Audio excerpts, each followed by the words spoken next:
Welcome. Welcome with peace and love. It's the first Thursday in June, so we're having a discussion from an interfaith perspective on A Course in Miracles.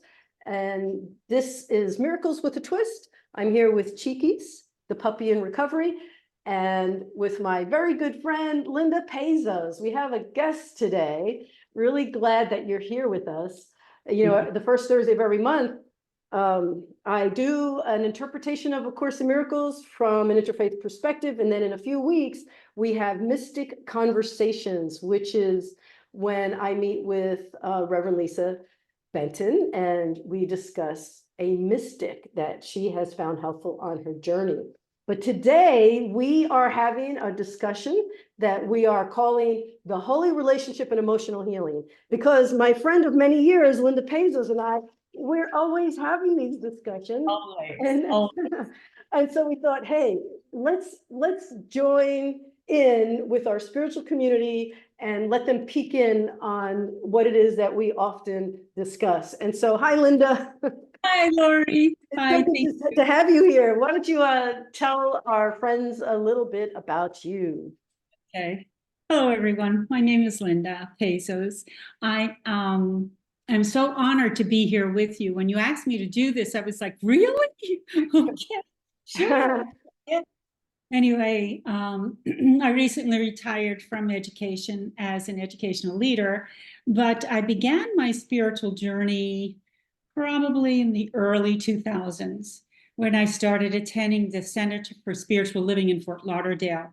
And that was the first time that I heard the words like quantum physics or the laws of the universe, and moving away from my estrangement with Catholicism, I'm sorry, into spirituality and studying the work of Ernest Holmes.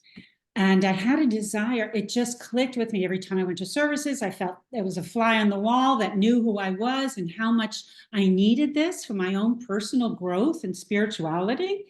So I decided to start taking classes with Deepak Chopra. I did many of his classes. Actually, I started meditating after I took his primordial sound meditation class. Wow. And then I took TM here in Fort Lauderdale. And after that, I started attending workshops with Joe Dispenza, which are amazing as well. But fast forward to today, as you said, we know each other for a long time, and we do have a tendency to get into these really deep conversations.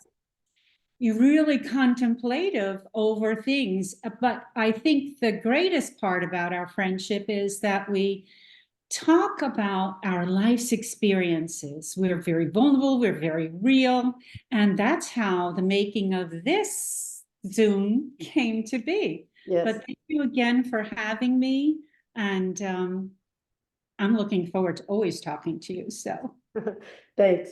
Yeah. So recently we talked about how important it was for us to be consistent in having working on our own emotional healing, and yet moving forward on our spiritual practices, and noticing how important it is to combine those two things. And here in the Miracles with a Twist community, I always say and recognize that the ego is not something for us to condemn and be angry about. It's something for us to be nurturing of and gentle with, but also not to let it get so pesky and in control. It's like a child, you know. And so while we're working on our emotional healing and in our spiritual development and practices, we notice that there's times when we are distracted by our emotions, and sometimes it's hard to stay focused on our spiritual goals because we're so caught up in what's happening emotionally. And so I found this quote from A Course in Miracles that I wanted to share. It says, this is from chapter 14. By the way, I just want to say, Linda Pazos was being very humble because her resume is so extensive. And I know you had said to me, oh, I don't want to go on and on. And so I'll go on and on for you and just say that, you know, you've had major accomplishments professionally. And I also think of you as having major accomplishments spiritually. You know, you're such a grown up, and I admire you greatly, and I appreciate our Do I friendship have to be? so much. So anyway, I just wanted to say that because a miracle truly, in a course of miracles, a miracle is a shift in consciousness. You know, we can be caught up in our upset, in our judgments, in our expectations, and the shift is where the miracle occurs. And, you know, I see you doing that often in your life, and how you say, oh, I'm feeling this way, but I'm going to do this. You know, I'm going to focus on, you know, that rising higher and focus on love. And what would love do? How would a loving consciousness approach this situation? So thank you for being such a grown-up. Anyway, so from chapter 14 in A Course in Miracles, it says, you can become a spotless mirror in which your holiness can shine through from you all around you to reflect heaven here. And wouldn't it be wonderful if under all circumstances, we can come back to that realization that this is my opportunity to reflect love, to be love, to reflect light, to be a spotless mirror. And yet, that pesky ego often has us moving in the direction of those judgments, expectations, and fears, a lot of fear-based reactivity. And so we are in practice. That's why we call it spiritual practice, because we want to find the healing and then the balance and then the growth, where we are much more the spotless mirror reflecting love and light. Yes, I love those words, spotless mirror. Maybe they want to come clean my house too, spirits. But I also wanted to interject something too, because thank you so much for the accolades, but I want everybody to know I am not a therapist. I am not a psychologist or a psychiatrist. I'm really just like everyone, living life. I'm a human living life with an ego and with fears and judgments and expectations, just like all of us. So I get the pleasure, however, of having these conversations with you about what all of that means, because you are my guru to go to when it comes to learning and leaning into spirituality as a human being. But there's also, we are talking too, because a lot of times our conversations talk about what I'm learning or what I'm delving into around relationships. And there's a plethora of information out there. Look, Hold Me Tight, Sue Johnson. Sue Johnson, love her. Sometimes it says, download, please. Yeah, right, exactly. But this is Sue Johnson, well-renowned relationship therapist and coach. Love her. In couple therapy. Yeah, and I have that book. It's a great book. There's like Jay Shetty, 8 Rules of Love. And I love him too. And then, okay, let's not forget the topics that are pretty hot today in relationship theory. What is your attachment style? And or what is your love language? So all of these things come into lending itself to us being better able to grow and develop a better understanding when we are in relationship. It's easier to practice when we're in relationship, but growing and learning from these resources helps us to move into a relationship, sometimes with more ease. But I was going to also mention that there is a lot of things online too. We've talked, you know, when I watch something, I'll say, hey, yeah, I'll text you. Did you see so-and-so? Like, you know, Mel Robbins, or podcasts with Ester Perel, or, you know, there's so many experts out there that are willing to help guide us through this journey. So I look at all of that, and then I look to you and I feel, wow, I'm privileged. There is so much information, and no matter who we mention, however many books, there's always going to be more. And there might be other suggestions that other people have. There's a lot more. Yeah, I only name, you know, tip of the surface here. But Yeah, I'm not a student of A Course in Miracles, but I did review something you gave me, which is this. I don't know if you could see. the Holy, pamphlet on holy relationships. I was able to look through this and refer, and in here they refer to the the power struggle that therapists and experts refer to in relationships. You go from honeymoon to power struggle. They refer to it in here as a period of discomfort. Period of discomfort. And the Holy Relationship pamphlet says that this is when it's a very strong period in a relationship when discord and discomfort and struggle comes in. And many times this is where the relationship ends, because navigating through those struggles and discomforts become difficult. And what we talk about is that I said to you, isn't it a contradiction of our spirituality and our humanness? That's what we talk about, and then, just saying, relationships take three things, the three big C's. You have chemistry, compatibility, but the most important thing, I think, in what this book also says, as well as many of the experts, Bruce Muzik, who does Love at First Fight, talks about holding the relationship sacred and your partner's sinless, I think is what he's termed.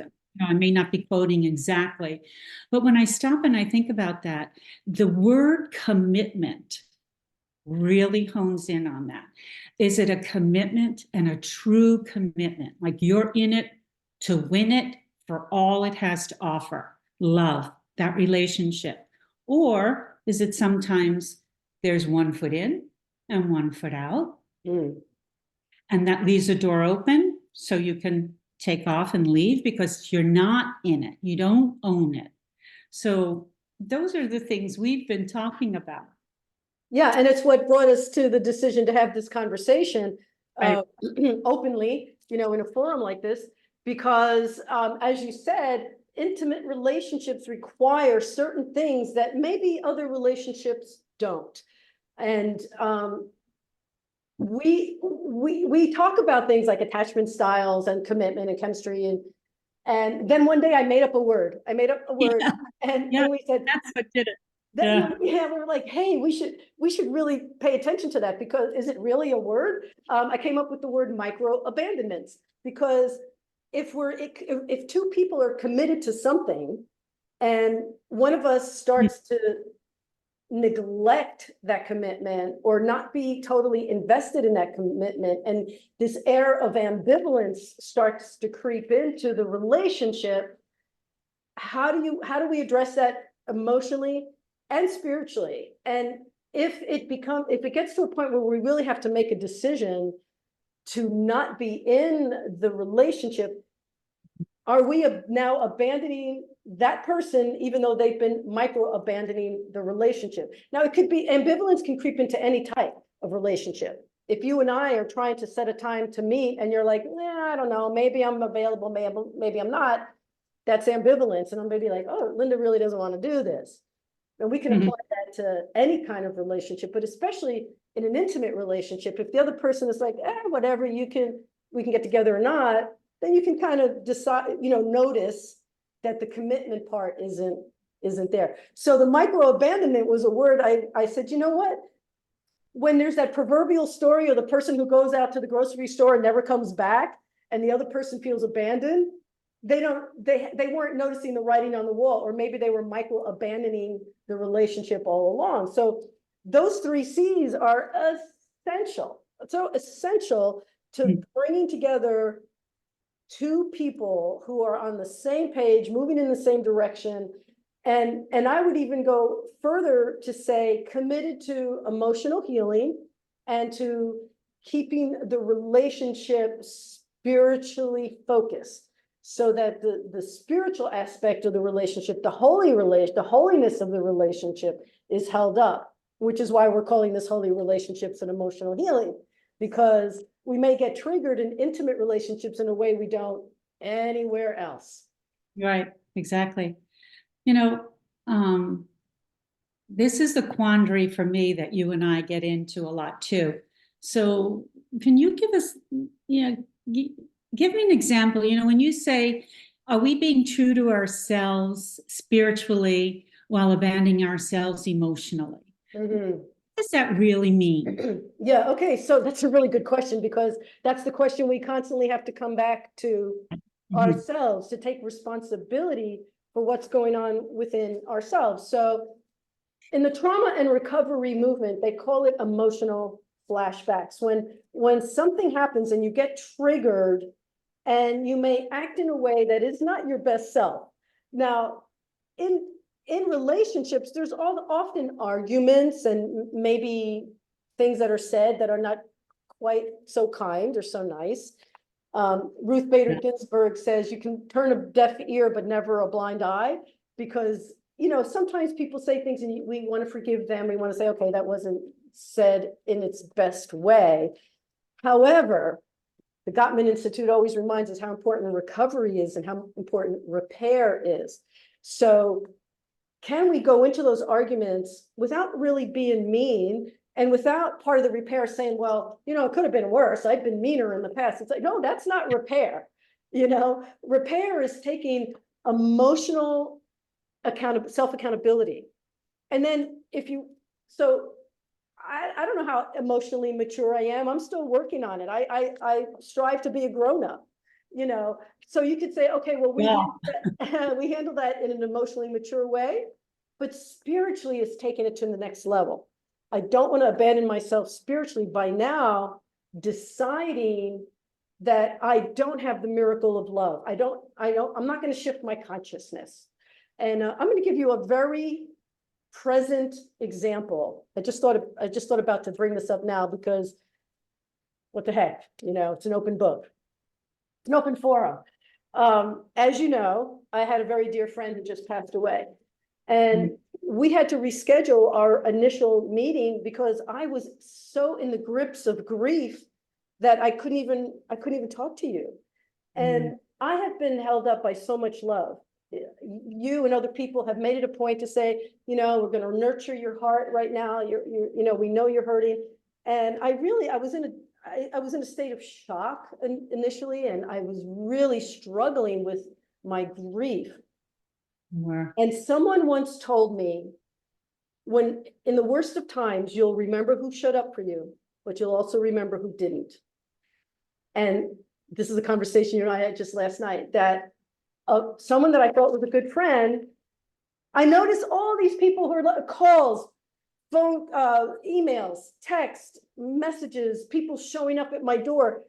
I'm so grateful for that. And yet I noticed the fact that one person that I thought was a good friend did not show up, has not shown up, left me one of those little Care Bears under the video that I posted, but no personal reach out, no, nothing like that. And so my initial reaction to the silence was to make her bad, and even wanting to call and say, hey, where's your care? Where's your concern?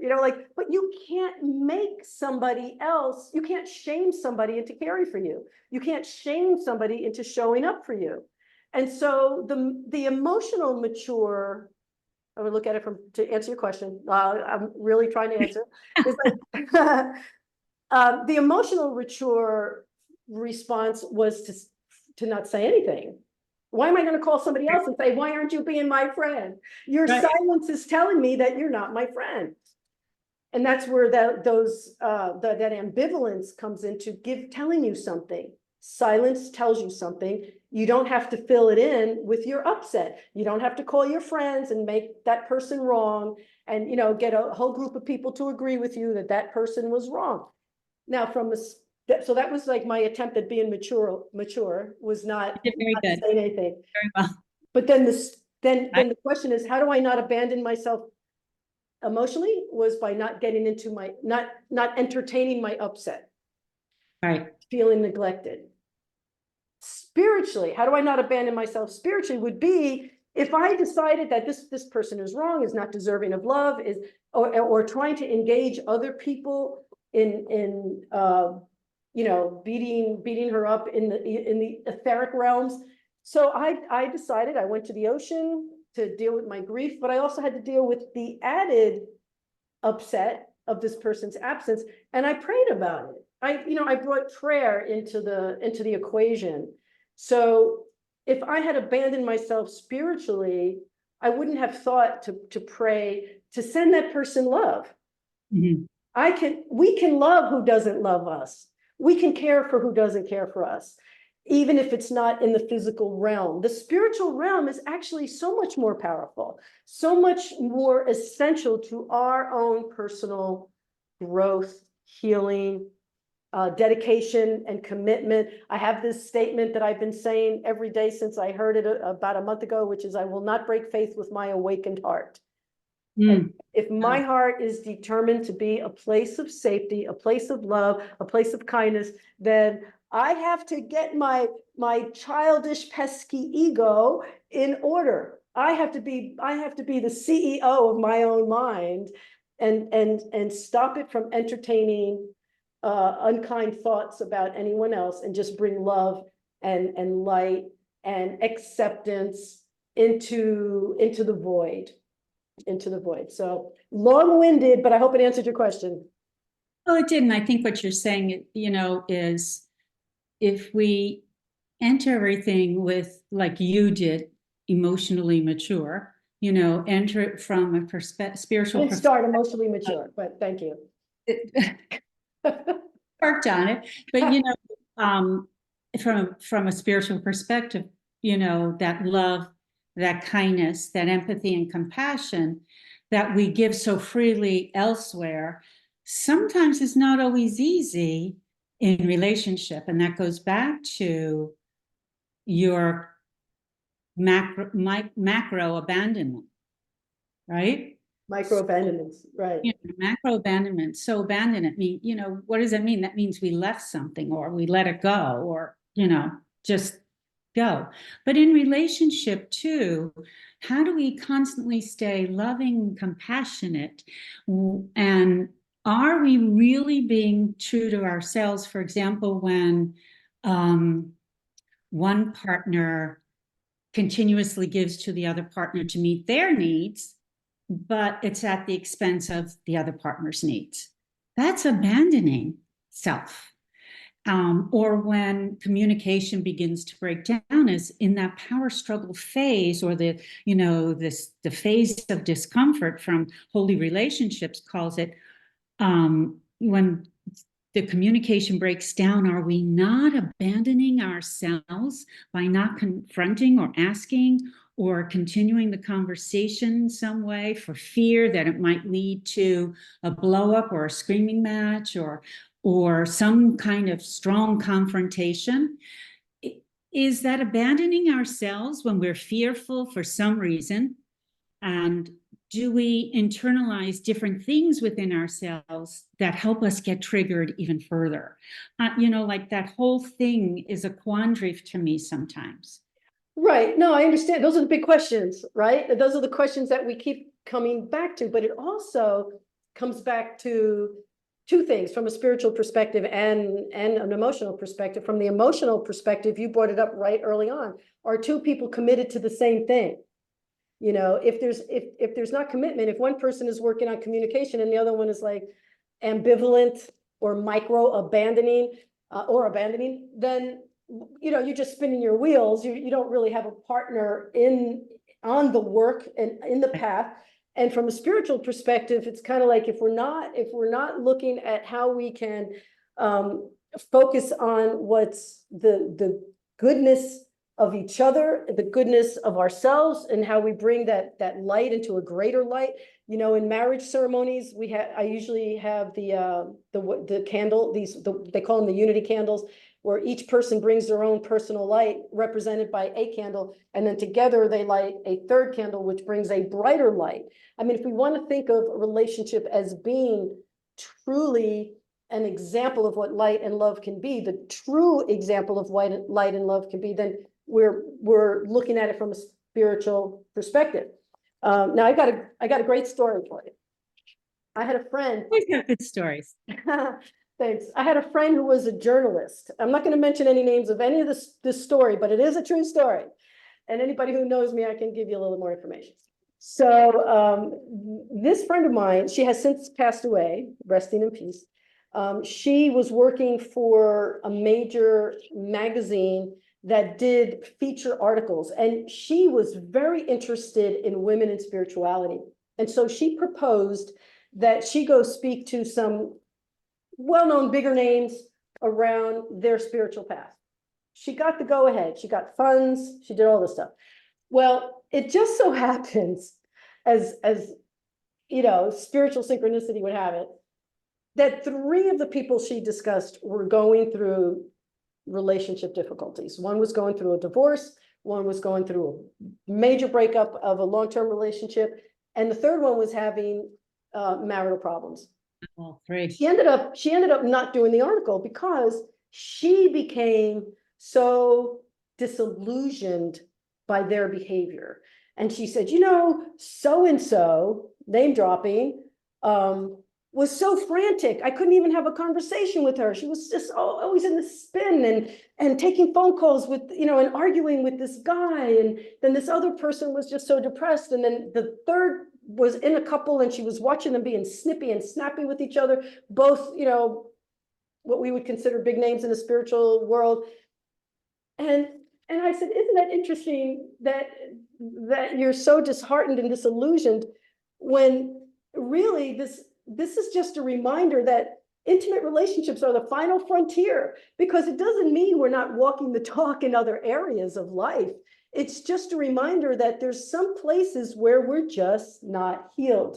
And it is in the most intimate of relationships that light shines on the areas that aren't healed. We can go from being Mother Teresa to the Wicked Witch because we're triggered. And it's about, how do we take responsibility for ourselves and say, okay, I'm triggered. I was the Wicked Witch.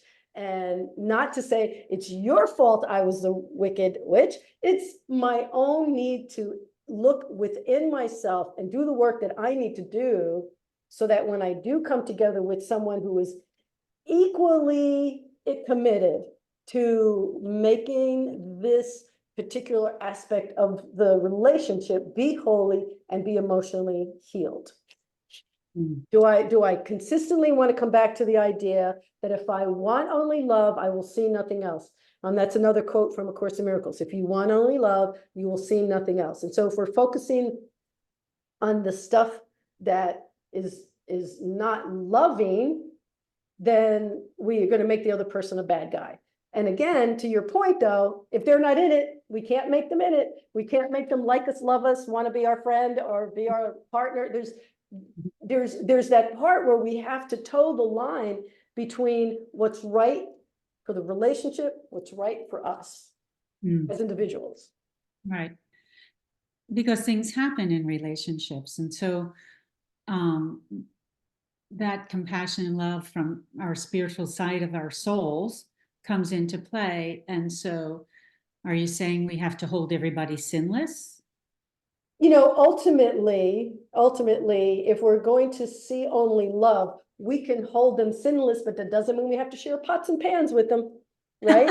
It doesn't mean we have to live with someone who is not paired with us in body, mind, and spirit. Now, I have someone in my life that was using A Course in Miracles material to try and justify an abusive relationship.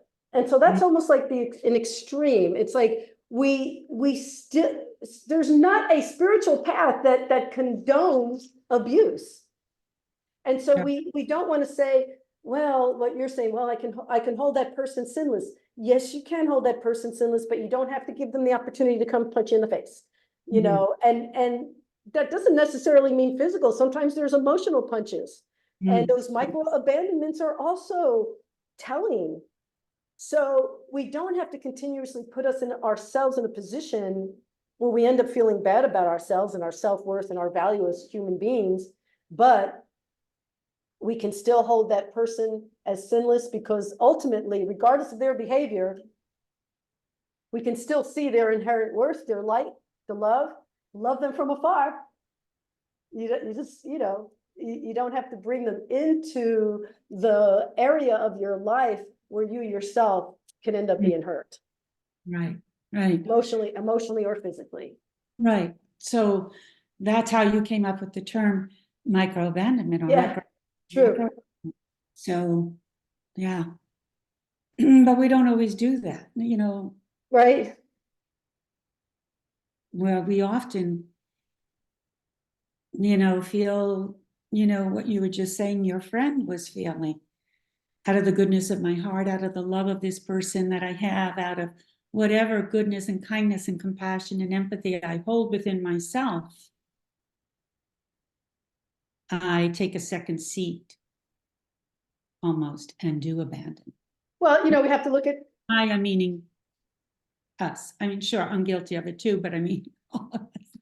And that's why the emotional healing aspect is so important, right? Because we want to look at our codependency issues, our attachment styles, our fears, and Right. hopefully be able to work with them in a way that is compatible with the other person who also is working on them, as opposed to using them against you, or Yeah. you using them against yourself. Spiritual practice. That's why we call it spiritual practice, because it's a continuum. It's a continuum of our daily life to bring our spirituality into our emotional healing, and to see where, and we, I always use the term pray harder, rise higher, forgive steadily, love readily. And we do that in incremental steps along our spiritual journey. But if we're really seeped in an aspect of an emotional way of being that is not healed, and we're stuck in that, then it's going to be a little bit harder to take those spiritual steps, because we're too busy attending to the wounds, or the wound itself, or the upset with the other. Right. Yeah. So in essence, what you're saying is that there really is no separation. Well, The true spiritual ultimate. and the emotional being. Right. Well, it's kind of like, it's fragmented.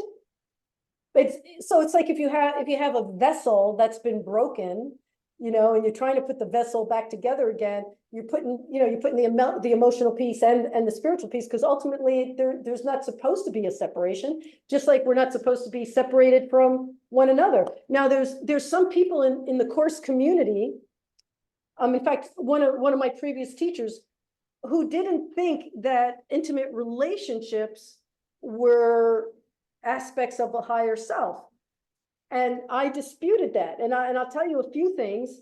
One is that the Course in Miracles itself refers to other. Now it says brother because it uses language that, sometimes trips us up, but it refers to other. You want me to tell you how many times? Because I did a word check. 876 times. 876 times other is mentioned, because it is telling us we cannot go to heaven alone. We are not here to just do our work and exclude everyone else. We are here to be in relationship, and intimate relationships can be holy relationships. They can absolutely be holy relationships. And there's a beautiful quote in the Course in Miracles that I wanted to read to you. I've read this in wedding ceremonies when I've married people who are Course in Miracles students. So the idea is that, you said no separation. So the idea of bringing the body, mind, and spirit into some, a level of continuous healing and continuous work. And then when we get into those relationships that trigger some areas that we haven't I've seen activated before, other than in these intimate relationships, it's like a blessing. It's like, thank you for letting me see where I still need to do some work on myself, so I can bring my higher best self to you, to the relationship. So in chapter 19, there's this beautiful quote. It says, what better example, I think, I bring this into marriage ceremonies because I feel like it just exemplifies what the Course is telling us. So not every brother, as it refers to other in 876 times, is an intimate partner, but it includes our intimate partners. Mhm. Okay. So it says to you, let me see if I can find exactly where it says, I will set a feast before you that honors your holy relationship, and which everyone is welcome as an honored guest, and in a holy, intimate grace will be said by everyone as they join in gentleness before the table of communion. And I will join you there. This is our, our brother, our higher Holy Spirit. Yeah, I don't know, you probably know this, but Jesus is the voice of A Course in Miracles, but it's the higher holy self is saying to us, I will join you there. I will join you there.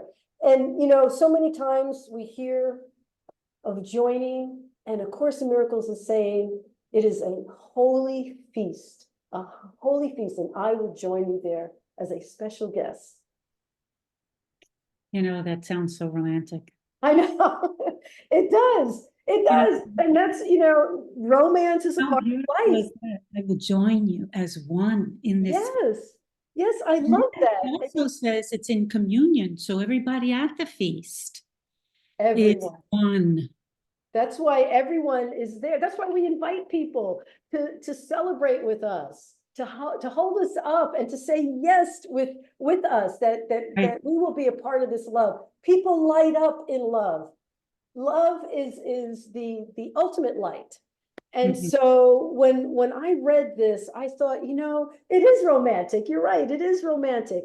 And A Course in Miracles completely supports intimate relationships and romance, as long as we continue to add in that aspect of seeing the other one holy and sinless and compatible. Again, not abusive, not abandoning, but truly there, a beautiful higher rising of the light that we bring together into the relationship. Once again, if you want only love, you'll see only this. And look, I want to share, and maybe we'll wrap this up now with a Yeah. quote by Thich Nhat Hanh. Yeah. He said, "Our practice is to live our daily life in such a way that every moment, every act becomes an act of love."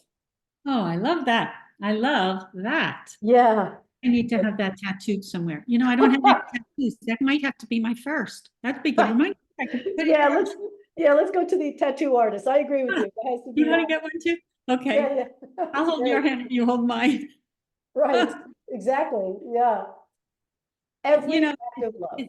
yes, yes, absolutely. Mm. As you were talking about the holy feast and, the oneness of everything, I had read something also in the book Yeah. that was talking about the Holy Trinity. Mm. And I started, what it reminded me of is, the Holy Trinity being the oneness of the body, the mind, and the spirit. Mm. And I just think that's what brought it together for me. The message when we first had this conversation, and I was in a quandary about spiritualization and then, living life and, and understanding they're not Mm. separate. I think what brought it together for me, especially with that reference, was it's a holy trinity. It's the total mind, body, spirit, not of just one, but of us all. Mm. I love that. The Holy Trinity being body, mind, and spirit. That makes so much sense. I want to talk more about that. You want to talk more about that? Oh, we have to talk more about that. All right. So you know We what? can go on forever, so we do need to give people a rest. Well, I think that what we'll do, if you would like to join me, is we'll have a holy relationships and emotional healing part 2. How about that? Sounds great. I'm Yeah. in. All right. Yeah. All right. There we go. The next conversation will be on how we hold sacred the Holy Trinity, body, mind, and spirit. Thank you so much for being with me today, Linda Pazos. Thank you so much. It's been fun. It's been an honor. And as always, I so enjoy the depth of our conversations and the reality of it all. Yeah. Yeah, me too. And I'm glad we're bringing in our spiritual family as well. So, all right, we're going to talk more about this. Stay tuned for part 2. Thanks so much, Bye. Linda. See you again Thank soon. you. Bye. Thank you again. God Bye. bless. God bless you. Likewise.